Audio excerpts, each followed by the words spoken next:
If you had to give some ingredients as to why you think the business has been able to sustain itself for multiple decades, what would you think the answer would be? Don't go out partying every night. There's a lot of things that can distract you. Don't drink. Don't screw up like that. You just concentrate on your business. Concentrate on your family. Those are you've got your hands with those two. Mm-hmm. Those others. Got it. So, Louie, what I'm hearing from your story is don't overcomplicate things, exceed expectations, make sure you fulfill what you said you would do and do even more. Knee to knee, face to face, ear to phone, and then just execute. Correct. All right. We have Louie as our special guest today. It means a lot to me here that you're here, sir. If you don't mind, maybe give the audience some background on yourself and the business. My business, I started in 95. And I do curb and gutter, sidewalks, stuff like that. It's all private. We don't work for the cities. And I've been very successful at it. Previously, I worked for my father. He had a curb and gutter outfit. I worked for him for about 15 years. After some heart problems for him, he didn't retire, but he didn't come to work either. So I ran the company in my early 20s, and I kept it up to about my 50s. And about that time, it was time to part ways. So I started my company. Didn't start off on the right foot. Got a job or promised we'd be paid right away because, as you know, or anybody starts a company, the first thing they need is money, and lots of it. You have to pay everybody that's working for you. You have to pay all your materials. You have to pay for yourself, all your insurances, and nobody tells you that up front. But it was a slow start, but I got going on it. So it was originally a legacy business. Your father was in the same industry. Yes. And then tell me about that. How was that? Did you inherit the business for him, or did you start a completely separate business? How was that experience for you? I started a completely separate business.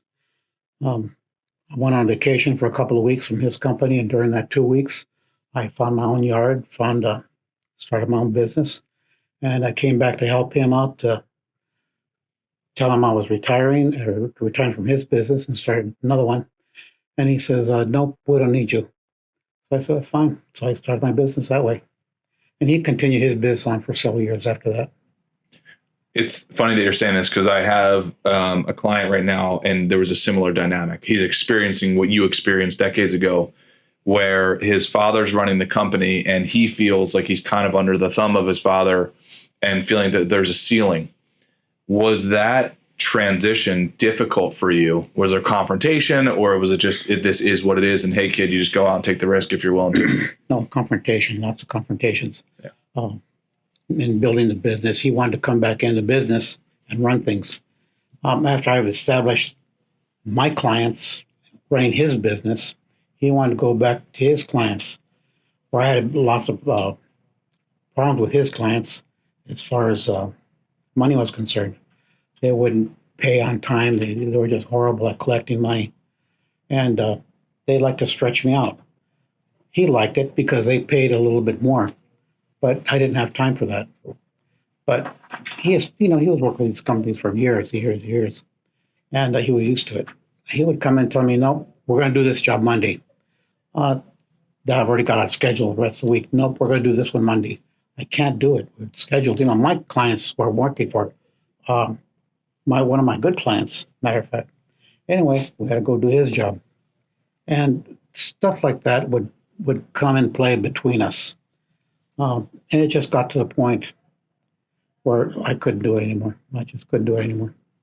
How did you differentiate your services from his? Like, what made your business different than the way your father's business was and it was operated? Absolutely nothing. Okay. We're exact same business. That's what I was taught. That's what I was learned. I was going to do the same thing. It's fascinating because I think oftentimes, and I just told this to a group of young entrepreneurs recently, what I have noticed in terms of success patterns of business owners is it's often not the guy who took all of this risk. And I just started this business from scratch and knew nothing about it. I started out in my dorm room. That I have found from my experience is the anomaly. I have found more often it's the guy who worked or the gal who worked for an existing company, learned all the tricks of the trade, oftentimes in sales. And then they said, hey, I'm just going to put my shingle over here and do it on my own. It seems like you had a similar experience. Yes, same thing. Yeah. Well, I did start my company. It was slow starting, but I did very well. I just got so stretched out with work, and our type of work, you do the work, but you don't get paid for 30 days. Mm-hmm. So if you do $1 million job, and you can complete that much in 30 days, you owe lots of money to lots of people. Mm-hmm. And if they don't want to pay you for 30 days, 90 days, you're hung on for that much money. My issue was trying to find a company that would work with me. And I got a real nice deal with one guy. I just completed a job with him and working for my father. Again, several months later, he called me up. He asked me to do a job for him. And this is up in Nevada. And I said, well, I can't do that. I don't have the money for it. Well, how about if I pay the concrete? Well, that's okay. The concrete will work with me. They'll get paid when you pay me. It was a nice job. He said, Louie, don't give me an answer. Let me fly you up there. So I flew up there, got a car, checked the job site. It was just like driving into Orange County. Same thing. So he said, Louie, I'll pay you every week. That way you can pay your labor and do the job for me. He was having a problem with his contractor. So he would kick the concrete contractor off the job, and I finished it. Let's dissect the business if you're okay with this. So you diverge from your father, you start your own company. What type of clients are you running after? How do you get the clients? And is it different today than it was back then? It's absolutely the same. Okay. Like I was telling you, my father had his clients he worked for. I had my clients I worked for. We're all doing the same work. And when I left, I wanted to take these clients. They weren't sure where to go with me because they had been working under my dad's umbrella, and I was just working with them. But I took them. They went with me because they knew me real well. My dad didn't care for them. He wanted his clients, so he stuck with his. So it was a nice breakup for both of us. And I apologize if I missed it. Are these retail level clients or these commercial businesses? Commercial businesses. Commercial businesses. Okay, so you take those clients, and then I'm assuming you acquired other clients after that. Correct. What did that process look like? Are you knocking on doors? Are you cold calling? Is it word of mouth? What was it? There's so many ways you can find a client. I was taught, well, if you see a job going up, stop in, get a card, drop your card off, talk to the people there, tell them that you're looking for work and you would like to do the work. Sometimes they don't give you the time of day. Sometimes they do. If they want you to bid the job, well, here's the plan. Go ahead and bid it. You spend a couple hours bidding the job right there and you give them the work. Sometimes it's a waste of time. Other times it's they'll call you back. Hey, the guy we usually have is busy right now. You could do it. Great. That's another way of doing it. There used to be a paper called the Green Sheet, and they would list jobs that are coming up for bid. You can go after these jobs. They have different categories. Excuse me. They have jobs that are going up for bid, and jobs who have already bid, and the contractors who got them. They have an area for permits going out.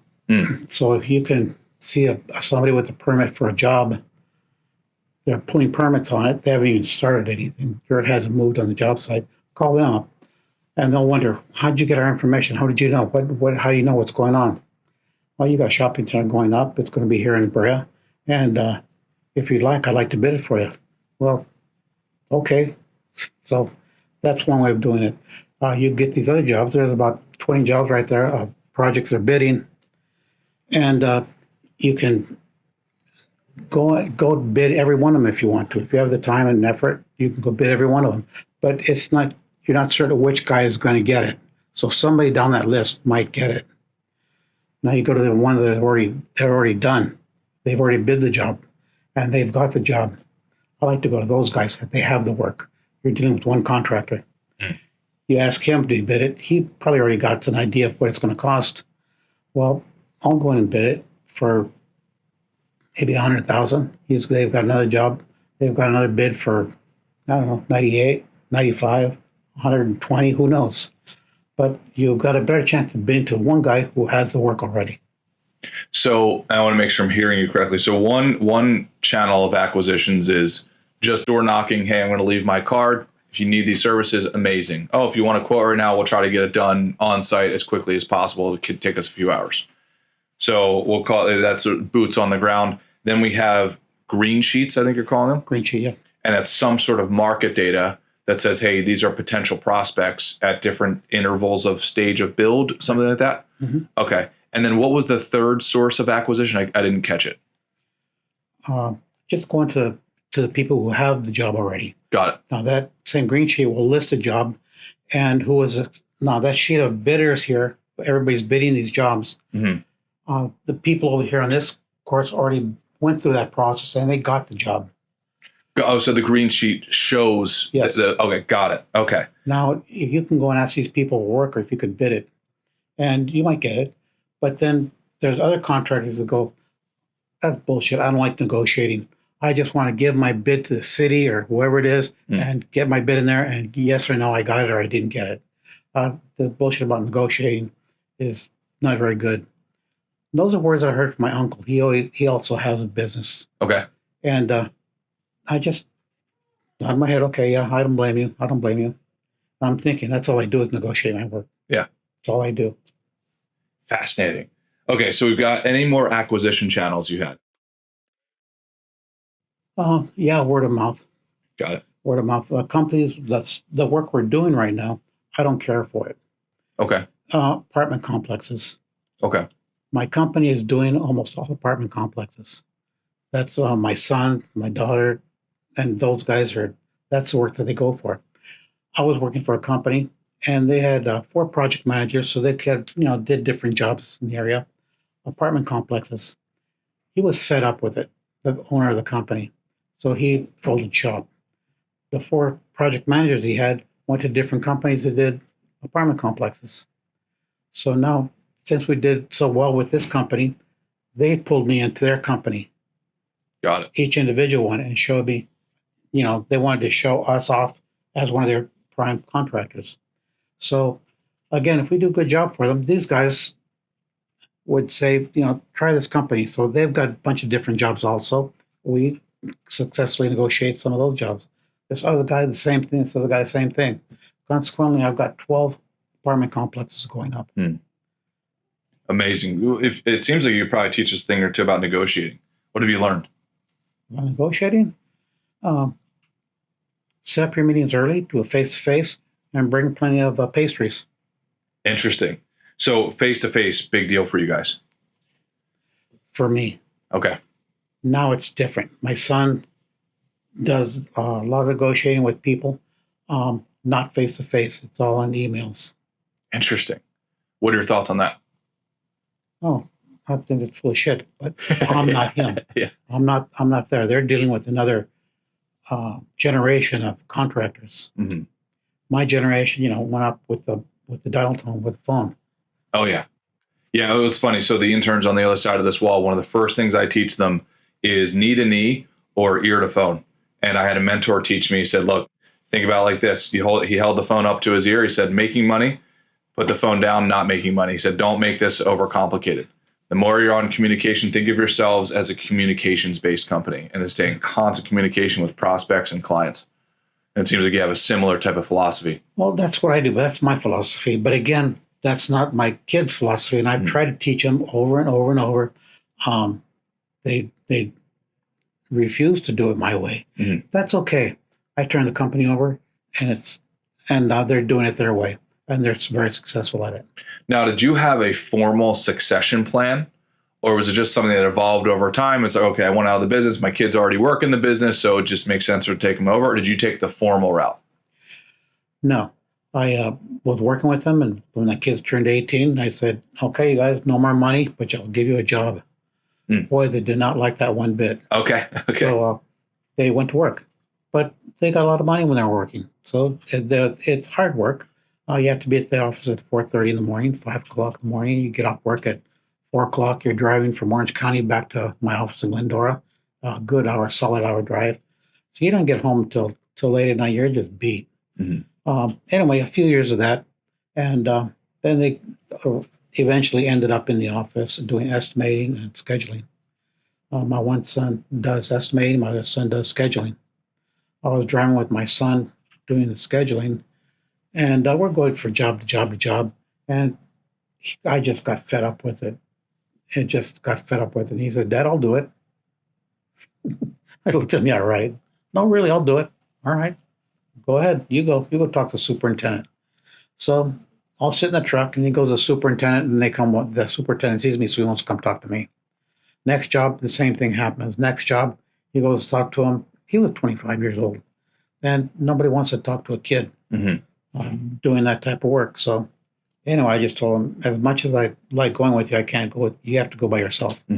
So he started doing that, and that's the main reason I quit. It was traffic. I love doing it. I love bidding work. I love negotiating. I love getting the job. I love producing the job, but I don't like traveling. The travel on the freeways, as anybody knows, is just miserable. It just wears you out. Yeah. So you got a bit of fatigue from all the stuff in between the things that you loved. Correct. It was averaging 100 miles a day, and that was just too much. Yeah. Is there anything you would do differently if you did it over again? No, because that's all I know. Yeah. I'm very good at what I do. And over the course of doing this work, I've learned what I don't know. I've tried different things, and I laugh because I'm such a failure at it. I can probably do.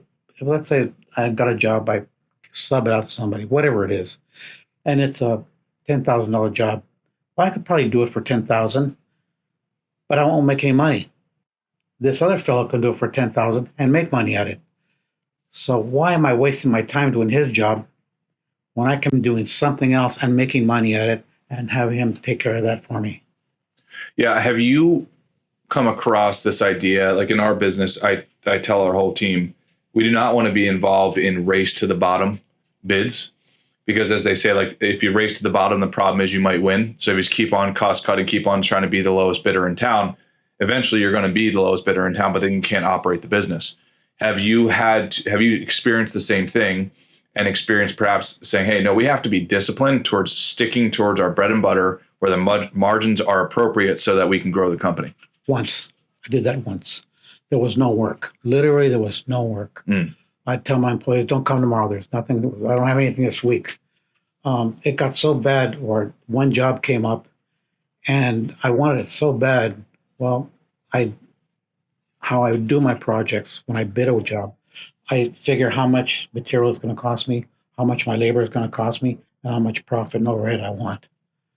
Well, I left out my normal profit and overhead, and I just got for bare bones, just so I could keep my employees working. I got the job, we did the job, and I was happy I kept my employees working, but I thought about that never again. That just wasn't worth it. Around about what time frame was that? Was that a macroeconomic situation, or is Yes. that Yes. okay? Now, again, I've been retired for 10 years, Yeah. and my work goes back to the 80s. So when was the hardest part from, let's say, a macroeconomic context? I don't remember the dates, but I think that was sometime around in the early 90s. Okay. My dad told me a schedule. I think it was every 7 years there's a recession. Okay. That didn't work out yes, it did. It didn't work out. We had like about 15 years of really, really good work.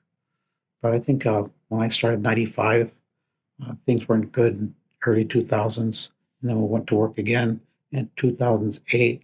I think it was a bad recession then. Yep. And from then on, I haven't really experienced a recession really bad. It's just been steady work. Did you knowing that that's the wisdom that your father shared with you, did you prepare for that in advance, having a certain amount of cash reserves? What was your philosophy around managing financials for the business? Just having a lot of cash reserves. Yeah. Was there a certain number or multiple you used, or was it just a gut feel? It was a gut feel. Okay. It was a gut feel, yeah. If I had to corner you and say, okay, if we had to use it as a function of operating expenses and payroll, let's say, how long do you think the company could have survived on, let's call it, zero revenues? 3 months. 3 months. Okay. Yeah, we're noticing that there's a trend between the 3 and 6 months markers. Yeah. I know Bill Gates at one point said when he was building Microsoft, he wanted to have, one of his first goals was to build up a year's worth of payroll. And we try to have a similar type of mentality, but I'm always curious about other business owners, like how much they keep in reserve for volatile times. Yeah. That's average for me. I would think it's about three months. Yeah. Since that time, it's gone up quite a bit. Yeah. Not how much a reserve is, but my reserve used to be really, really low. But since that time, we've tripled it. Is there any, if you had to differentiate and you're going up against a competitor, what made your company different? The way we talk to a job, the way we show professionalism, and just the way I'm presenting to you versus somebody else. I went to a job one time. These guys from South Carolina were doing a big shopping center here in Corona. Now, he was interviewing the different subcontractors, and my competitor was right before me. And I walked in during the meeting, and they said, "Hey, Louie, can you walk out? Can you?" No, it's okay. Wait right here. So I was listening to him how he was doing it. And they were asking him, well, how long will it take you to do this? Well, just get ready. We'll rock and roll. We'll get this whole thing done. Rock and roll. Okay, that's pretty good. He leaned on the table. He's got his shorts on, T-shirt on, and it doesn't look very professional. After I heard that, I just kind of smiled and okay, they let him go. Then they started our interview. I had myself, my estimator with me, and they were asking us about what the job is. How bad, how fast we can attack it. And I said, you guys at the shopping center, we're not going to attack this thing. It's going to attack us. We've got minimum 7 move-ins to do this job. There's no way you're going to get the whole thing done and have the whole thing ready for me. So, yeah, you're right, because we got this building to do first. We'll try to get this area done, try to get there. It was a big job. So they asked me how many people I have and all that stuff. And anyway, and there were some standards that they needed for the job, like where's your mix designs? Do you know where the medical happens, or just different stuff, paperwork. And yeah, here it is right here. So I had everything for him and a little paperwork, and it was just a simple little folder, but it's all marked out in a folder. And superintendent looks at the project manager. Do you know how hard it is to get this stuff from a guy? Yeah. Oh, yeah. Yeah, but it's here, and here we are. Consequently, I ended up with the project. Yeah. So what I hear in that is a sense of realism, a sense of transparency and candor, because I think it's so funny. I think oftentimes when I ask people, hey, like, what's your unique selling proposition? Like, what makes you unique? It's oftentimes the basics. Hey, we return phone calls when we get them, right? We try to get our stuff done on time. And if we don't, we let them know in advance. So consistently setting and resetting expectations. So that way they can build a sense of rapport and trust with us. Yeah. It doesn't have to be some big, glamorous, unique selling proposition. It's just like, are you doing the basics over time? That's the main thing I find it so superintendent's frustrating with other contractors. They don't show up and they don't call. No call, no show. Yeah. Yep. And that's what else they do. They try to get their office. No, they don't answer. Poor guys are trying to get a job going, get it moving, and it doesn't. They're stuck with somebody like that. I have another cousin that does work, and there was a job I gave him. When I see a job, I get overloaded sometimes, and I call him up. Can you do this job for me? Yeah, I can. So I give it to him. Uh, anyway, he's there for one day, and then he's gone the next day. Superintendent's calling me up. What's going on with this guy? How come I do here? I called him up. Hey, how come you're not at the job? Oh, my client called me. He's more important than yours. It doesn't work that way. Either you do it or you don't do it. Right. You man up, or even tell me you're not going to show up. Right. Then I can show up. Yeah, getting back to the basics of communication. Correct. Right. Otherwise, you're leaving it up to the customer finding out that there's a gap, and that's reflected on you and your reputation. Correct. Yeah. Yeah, we find very similar patterns over a multitude of industries. How consistently, what do they say? It's like being extraordinary is just doing the ordinary things for an extraordinary amount of time, right? Just do the basics, do the fundamentals, repeat over a long duration of time, and you will find that your competitors just kind of fall off. So we have found the exact same thing. And now, if we get to, like, when you go through all of the duration that you've gone through, how many years was the business? Were you operating the business? Since 95. Right. And then now your kids now, and how many kids have taken it over? 3. 3 kids now take it over. I mean, that is rare to be able to operate over multiple decades and the business is still going. When we look at success rates of small businesses, as you've probably heard, right, it's like 90% of them fail within the first year, and then another 90% within 10 years, something like that. Yeah. If you had to give some ingredients as to why you think the business has been able to sustain itself for multiple decades, what would you think the answer would be? Don't teach failure. Teach success. What do you mean by that? Answer your phone. Yeah. Show up every day. Don't go out partying every night. There's a lot of things that can distract you. Don't drink. Don't screw up like that. You're just concentrate on your business. Concentrate on your family. Those are you've got your hands with those two. Mm-hmm. Yeah, don't get distracted. I can completely agree with the I don't drink at all, and it's not just to piggyback off of what you're saying. I have found that distractions like that will distract you from your core games that you're trying to play. Yeah, business, family, and for me, it's fitness. Just focus on those. Mm-hmm. Let everything else. So oftentimes it's addition through subtraction, as they say, right? Stop doing the stuff that gets in the way so you can focus all of your time on the few things that matter. Yeah, a lot of people focus on different things: alcohol, drugs, women. Mm-hmm. And it just takes your time away from that, and you're not focused on your business. Mm-hmm. Did you ever think it would be this successful when you first started out in your 20s? Yes. Awesome. Tell me about that. Well, once I was taught the business, it was always successful. It always was successful. And then when I left, I gave my accountant my business plan. I was trying to get some money from the bank also, a small business loan. And he just looked at it, smiled and nodded. And, okay, well, let's go ahead with it and stuff. So he was my accountant for the first 5 years. And I saw him in a restaurant afterwards. We replaced him. And he goes, Louie, I've never seen anything like it. You showed me a business plan. I just smiled and nodded, but you did it. You did exactly what you said you were going to. Yeah. Yeah, I mean, it's amazing, your story. And knowing what I know of the business and how long it's been around, it's such an anomaly. Did you stick with one product, if we could, for lack of better terminology, or did you pivot? And did you stay with one type of client? I know now there's different clients in there, the apartment clients. No, the business has evolved quite a bit. Okay. How so? Like I told you before, my father liked to do curb and gutter, and in these tilt-ups like here in Orange County, he would do them all day long. And I would ask him, Dad, why do we have to go to Orange County? I want to go to Riverside over there. You can get $4 a foot for curb. We're getting $6 a foot in Orange County.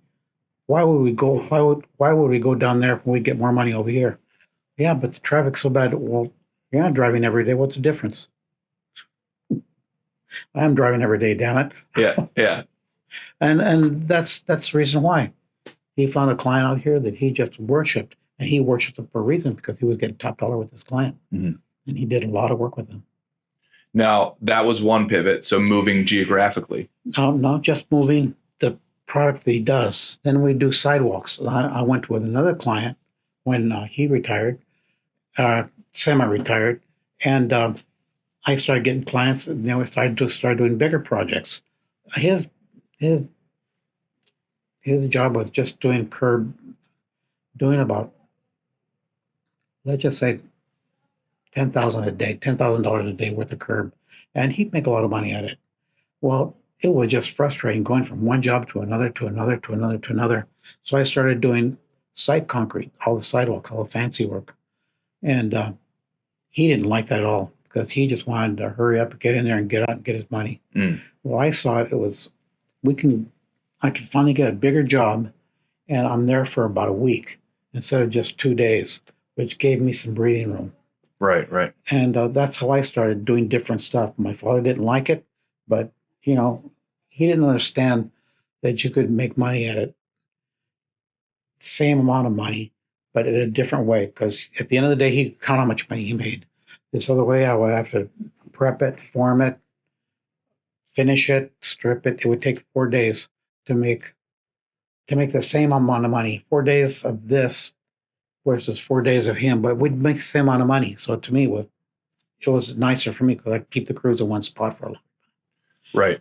Yeah. So you didn't there was not as much switching time and cost. Correct. Got it. Okay. But since I was the only one doing the estimating and doing the scheduling, I needed that time to breathe. Right. Well, as time went on, I got another estimator, so he helped me quite a bit on the bidding department. And I got another estimator, he helped me even more. I was up to 3 estimators. We're doing lots of work. And I was up to having somebody else help me do the scheduling and stuff. And it was okay. We just spent a lot of money, though, on estimators. Mm-hmm. They just take a lot of energy. We weren't making that much profit with them. So I ended up getting one guy, one estimator helping out. Got it. Now, in your business, is there any upsell markets there, or is it we bid on this one job, or can you transition it into another part of the job on the same site? As I told you before, my father did one thing, and I Yep. wanted to switch it to do this. Yep. Now my kids switched it on me, and they're doing apartment complexes. And again, it's a lot more fancy work. I don't care for it, but I'm not doing it. My kids are. Mm-hmm. And that's okay. If they get along and they can make money at it, I'm happy for them. Yeah. I don't know what other kind of work they're going to go after next, but who knows? And then how large in terms of headcount, if you don't mind me asking, is the company now? 30. Okay. And is there a sweet spot that you found? Hey, if we go above this headcount, it gets dysfunctional. If we go below, it's not operational. 30 is good. 30 is good. Yeah. I run 2 crews that way, or I can run 3 small crews that way. Okay. Now, would you have, or will your kids decline work if it requires an expansion of workforce, or no? We haven't had that issue. Okay. But it's, again, we get a real big job or something. Let's say $1 million job worth. It seems, God, how am I going to do that? You start analyzing it. They're not going to have it already at once. It's like $100,000 jobs. Mm-hmm. You can look at 100,000 jobs. You will be in there for 5 days or 10 days or whatever it is. And you could break it up that way. You can't have 2 of them at once because you're really going to kill yourself. Right. You've got other miscellaneous work to do too. Yeah. How do you manage that? How do you manage, right, focusing on what you're making money for right now and completing the job versus going and getting additional jobs? You have to have what do you call it? You have to have a list of all the jobs I have. I have how much is done on each job, mm-hmm. what percentage is done, and then all my new jobs in the same list. So I'll have about 30 jobs on this paper, mm-hmm. and it'll show me that I've got this job to complete. It's halfway done. I've got this job. It's halfway done. This job, it's not even done. Or nothing's done on it. So let's say the first job is $1 million. Mm-hmm. I'm 50% done. That's I've got, and I go to the end. I've got $500,000 left to do. This other job, I've got $500,000 left to do. This job I haven't started. It's $1 million, and I can only handle $3 million at a time. So I can pick up one more job at $1 million or 10 more at 100,000. Got it. So you have some sort of pipeline that's documented, Yeah. and that number is a real number. The 3 jobs. That's a real number. That's our threshold. That's a hard number that goes every 30 days. We at billing time, we can bill the jobs. We know exactly where we're at. Okay. Meantime, and we've got new jobs. We keep adding on the list. At the same time, we're taking jobs off the list. And I'm assuming at some point there's a conversation of, hey, yes, we can get to you after this next batch. Are you okay with the timelines of when we start? Is it? We get timelines on jobs when we start, when we get the contract. Okay. And we can tell roughly where they are. If we want to get another large project or we're just starting one, that's okay. It's not going to be ready for us for about another 9 months to a year. Got it. Wow, it can be that far out. Yeah. And the customer will accept that. Okay, we're at a year because we're not going to be ready for it for X amount of time. They'll give us a schedule. They have got a schedule for how fast they're going to go. Okay. And we're down the line. And once we start the building, we're way down the line on it. How much of the industry is reputation based? I have no idea. Okay. I have no idea. Because do they look at, let's say, what the services you provide and say, oh, he's got a history, like that company's got a history, they do a great job? Or is it, hey, just the Venn diagram of timing worked out and they're on the approved vendors list, so we'll use them? There's both. Well, first of all, when you negotiate it, you said, can you do it? First of all, yeah, we can. Mm-hmm. But then there's other guys on the list that general contractors don't really give a shit about you. They really don't care. As long as you can fill your obligation, if you've got a contract for it, okay, you can. You're the guy. You're the low man in the totem pole. You got the job, and they could care less. Got it. So, biggest win, if you don't mind sharing, what was the biggest win of the company to your recollection? And then also biggest challenge? Well, one of the biggest wins I had, I just by the day. Stamped concrete is something that I can do, but I give it out to somebody else. On that particular day, I had my crew out there doing some work. At the time, we're making, with my crew, $5,000 a day. With this one stamped concrete guy, I had him doing work on this area, and I was making probably about $5,000 a day off him. And I had another stamped concrete crew doing the same thing on something other parts of the job, another $5,000 that day. So my day was tripled. Yeah, love it. Yeah. How about biggest challenge that you recall? One of the biggest ones I had was a parking lot, just a concrete parking lot. I don't know how many acres it was, but it was huge, just biggest job. I said, how am I going to bid this thing? Yeah. Just the numbers are staggering. Okay, I just took a little section of what I could do in a day. It's going to cost me so many yards. My labor is going to be so much. My materials are going to be so much. And my labor is so much. And this is how much I want per day as far as my profit and overhead. And I get that per square foot. That's what it's going to cost me to do. So I just bid the whole thing per square foot. And that's why I turned my bid. Love it. So the contractor, he asked me, Louie, have you ever done a job this big before? No. Well, how do you bid it? It's just a big patio. And so he did it. He just shakes his head. But that's exactly how I did it. That was my biggest challenge. Again, just bidding the job. And it didn't scare me to do it. My challenge to me was, how fast can I do it? Can I do more than I bid for? Every day that was a challenge, and I exceeded that. I exceeded my expectations. Is that a common principle you have? Try to exceed the expectations, which sounds so simple, but very few people do it. Yeah. Exceed expectations. Any other principles that pop up for you when I say, hey, Louie, if you had to teach your principles to other entrepreneurs, what would they be? Just know what you're getting into. Know your market. Know exactly what to bid, and know how much you want to keep out of it. I had one friend of mine. He's a roofing contractor, and he goes, "No, I just bid the material and then I triple it. That's how I do my work." Are you kidding me? Yeah. That sounds like the stupidest thing I've ever heard of. And I didn't tell him that, but I go back to my jobs and I look at, okay, here's my material. Here's my labor. Here's my profit and overhead. That motherfucker. He's right. It was, Yeah. but that was another way I check myself. Okay. But I have a list of how I bid my work, and then my profit and overhead, and I go per square foot on everything too. And if those two things, the square foot and the profit and overhead, or my breakdown, are not the exact same number, like if this number doesn't come up to, let's do a small job for 30,000, and this one doesn't come up, this one comes up to 45,000. Something's wrong here. So something's wrong on my materials or something's wrong on my square footage.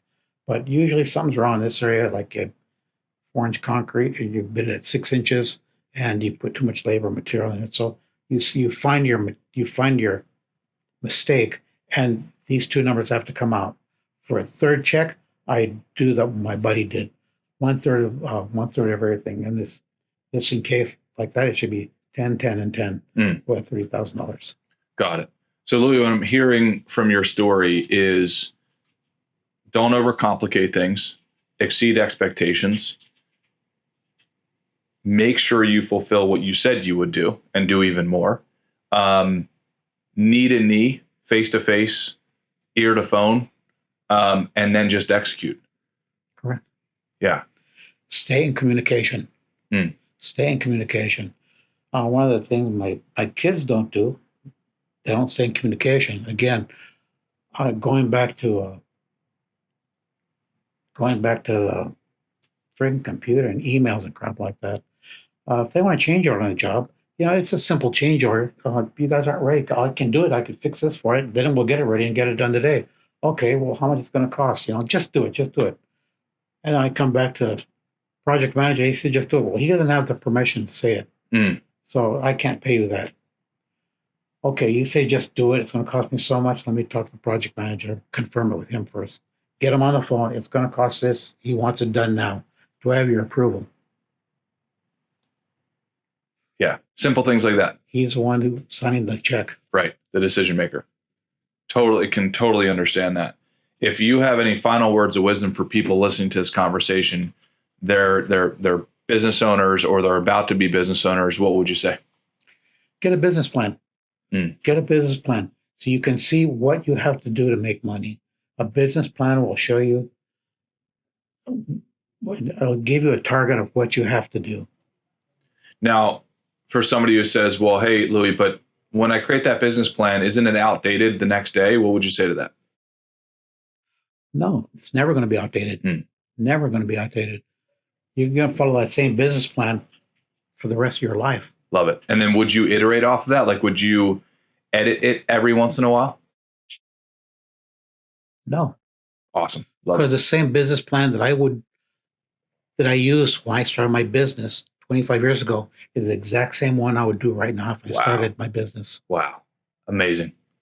Louie, thank you so much for taking the time. I love hearing from successful business owners like yourself that don't overcomplicate it. And it's very much a message of like, just get it done, be a straight shooter, aim high, communicate as much as you can, over communicate if you can, and then keep on building. Don't forget the pastries. All right. Now, don't forget the pastries. They will leave on that. Louie, thank you very much, sir. I appreciate it.